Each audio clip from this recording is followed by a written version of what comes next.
Hi guys, welcome back to the second part of the Godot tutorial. So in this tutorial, what we're doing is that we're building an Android gamepad. Basically, what it does is that it enables us to use our Android phone as a gamepad for a PC.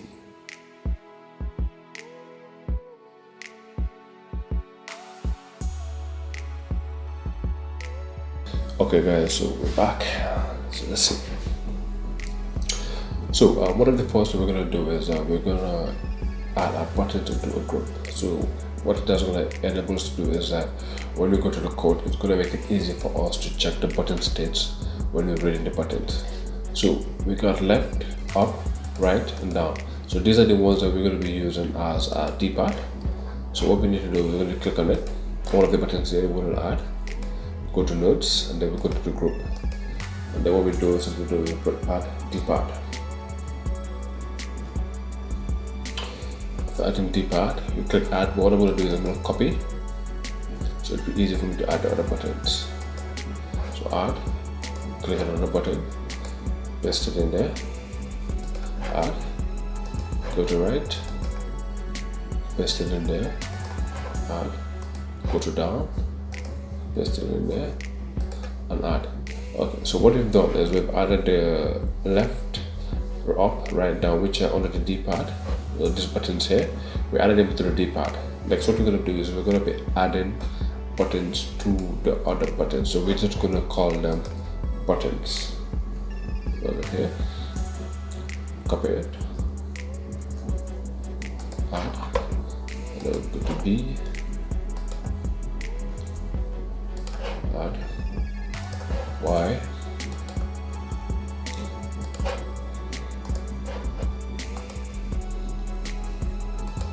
okay, and then also we're going to add it to start and select button, both of them. So go to start,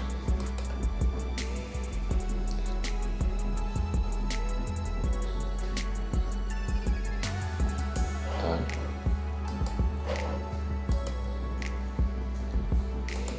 now we also got this two buttons. We've got the switch 1 and switch 2.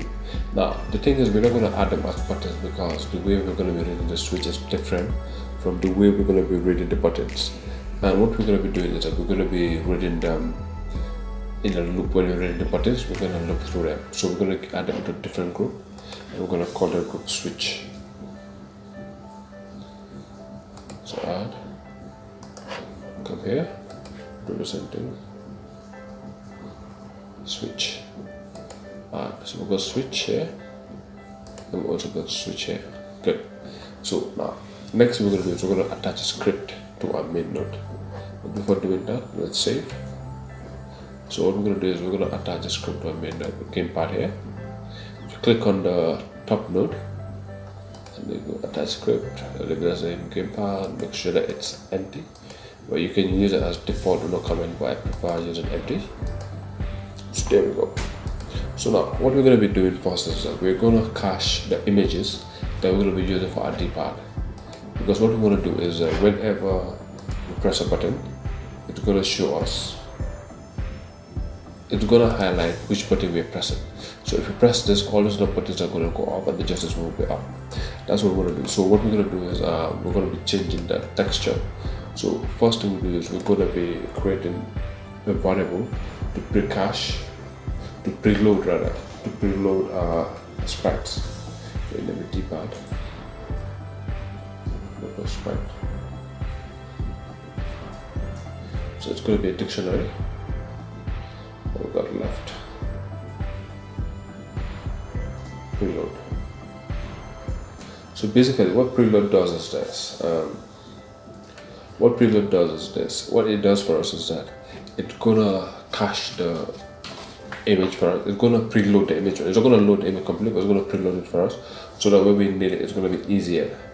Because we can only, and the reason why we're using preload and unload is that we cannot use preload. Or I think that's how it goes. You cannot use preload outside before the node is ready. And this side here, the code that we're going to be creating here will be called before the node is ready. So because of that, we're going to use load. So it's always safe to call preload. Okay. So we're going to preload it, and then what we're going to do now is we're just going to copy it. Okay. Copy. Paste, paste, paste, and paste.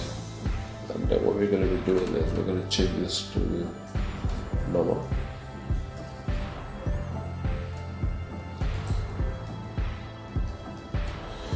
This to normal, down, up, right. And what if you guys pay attention, what you guys see is that we're using the names. The names that the keys that we use for a dictionary is the same names that we use for the D-pad buttons. The reason we did that is it's going to be easier for us to swap out the sprite that's going to be needed just by calling the button name. You're going to see it later. So let's go look for our assets. Come to button. Okay, button all. Take that to normal. Button down. Take it to down. And then button left. Take it to left. Button right. Take it to right. And then button up. Take it to up. That's what we need to do. And there we go. So now what we're going to be doing, we're going to be going into our processing function. So the processing function is kind of like the loop. Some of those who are into Arduino program, we have the setup and then we have the loop. So if you're from Arduino and you can see the function ready, it's kind of like the setup in Arduino. But what we need here is we're going to be using the function process, like the physics process and the process. But for now, we're just going to be using the process function. That's all. Okay. So now what we're going to be doing is this: we're going to be reading all the buttons, and it's going to give us a binary state. But one thing, if you look at the buttons here, we've got 4, 5, 6, 7, 8, 9, 10, 11, 12. So we've got 12 buttons here, right? So with that 12 buttons, if you were going to send them, it's going to take a whole lot more space, because we're gonna have, there's going to be like 12 values that all of them are going to be in the string. So what we're going to be doing is we're going to be shifting them when we are sending them, and then when we get to the server that we run on the PC, we shift it out back. So but what we're going to be doing first is that we're going to be encoding it, we're going to be like doing a simple encoding, so we can know the start of a message and the end of a message, just in case, so that we don't have data that are mixing through the circuit. Maybe the connection broke down or something, or all the packages were not sent, and then we have like a mix up. It's not very robust, but at least it does what we need it to do. So we're going to have data. So this variable here is going to hold all of our data that we're sending later when we add socket support. But for now, we have no socket support. So just for testing, with our button state. So when we read our buttons, this is where we're going to be adding them to. The button state is what's going to be holding all our buttons for us. And then we're going to put var normal equals to true. So this is the normal we're going to be using for our D-pad to see. Now if you look at the D-pad here, we have left, right, up, down, and normal. Normal is when all of the D-pad, none of them have been pressed. So that's what we're going to be checking for it later on our code. And then we're going to have counter. So now when we're doing the shifting, we're going to be needing a counter to keep track of how far we've gone. Okay, so that's the reason why we have the counter there. So that's what the job is going to be. So every time we look through the button, we're going to be incrementing the counter, and we're going to be using the button to shift our value. So now what we're going to do is that we're going to be going through a loop for all our buttons. But first, before taking the buttons, let's take up our D-pad first. D buttons, BTN. So for the BTN, we get 3. Get nodes in group D-pad. Now, if you can remember, when we were creating the buttons, D-pad buttons, this was here. from the left to the down, we added to a group called dpad. Okay, so what we're doing here is that we are calling all the children in the tree. Okay, we call all the children in the tree, we call all the nodes in the tree that are in a group called dpad. And so long as we added them, all of them, so it's going to make sure that we get this one, this, and this. Okay, so we go now if d b dn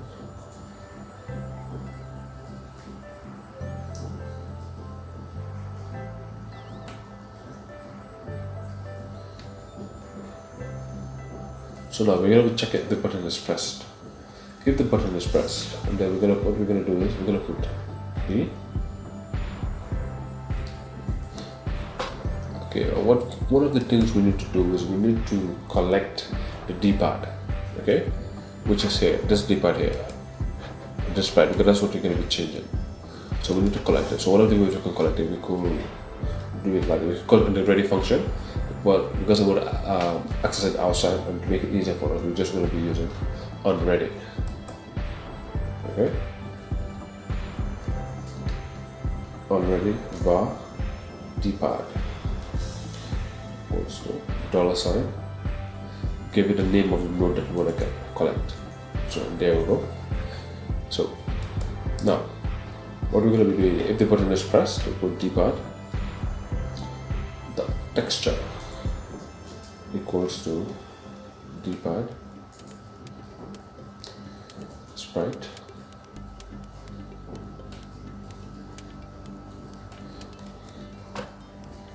if you guys can remember, I said that with the names we're going to be using here, it's the same name as the button. So what this does, it loops through, it's going to be looping through all the d-pad buttons, this one's here, from left to down, and then it's going to check if the button is pressed. So if the button is pressed, it's going to change the sprite by picking a new one here. Okay, and then, but then the reason why we need it normal is this: if we stop pressing the button, it's not going to change back to normal because there is no button here called normal for it to check to. So what we're going to be doing is we're going to put in normal equals to false. Okay, this will be used for our check later, and then we're going to put button state. Now we update the button state. Plus equals to 1 counter.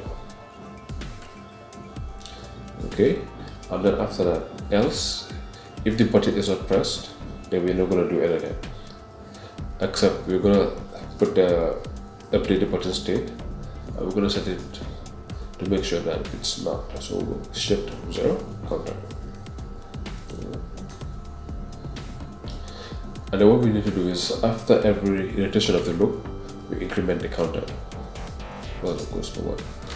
Now, the counter, we're not going to be incrementing it in the if and else statement, we're going to be implementing under the for statement, so that whenever it goes through a button, it will increment the counter by 1. Okay.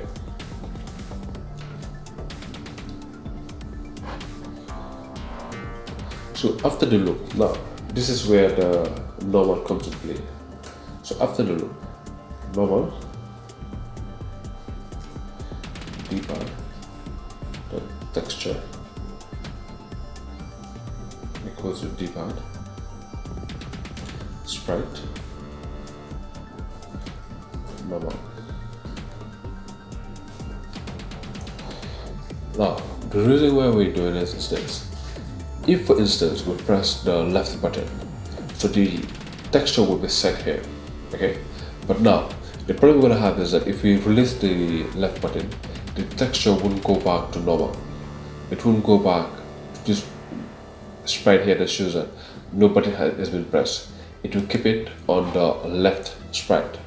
So that's the reason why we actually use the normal here.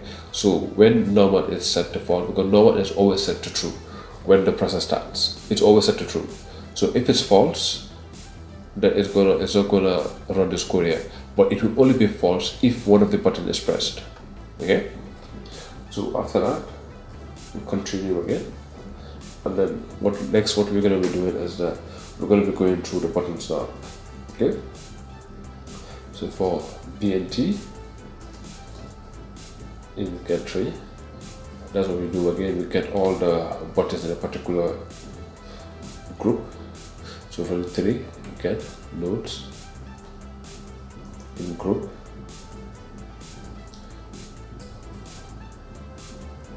buttons. Okay, and then what we do is we update the counter. But for this one, because we are not doing a lot of code there, we can actually structure the code that we need to write plus equals to.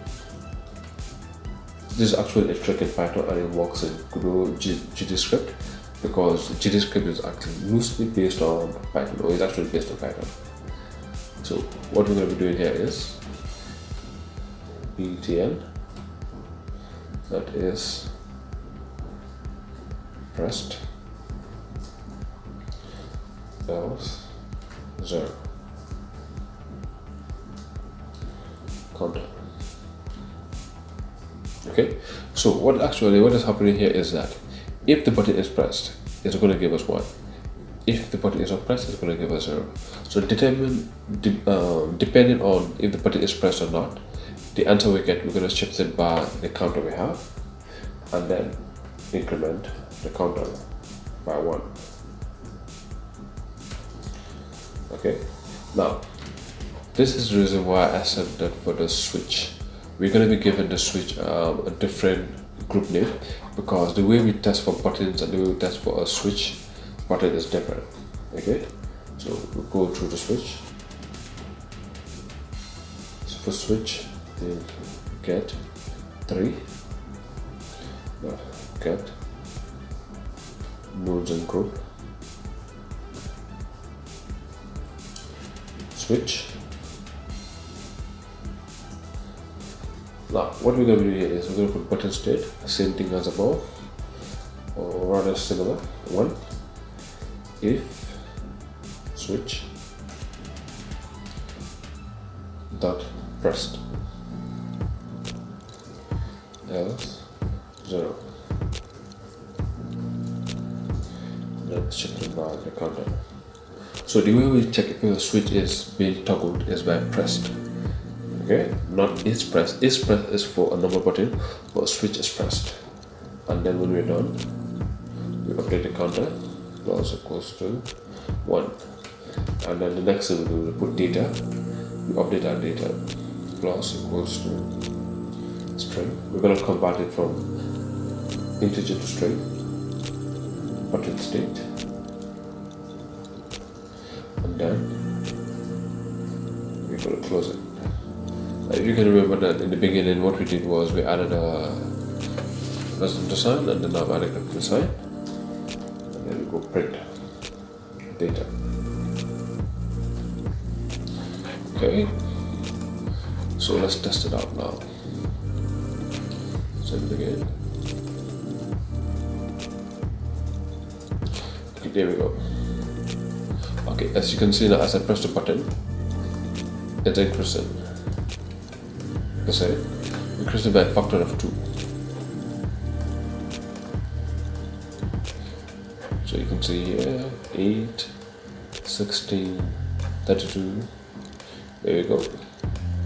And then as you can see here, we can also increase this one. So this is it for today. Thank you guys for watching.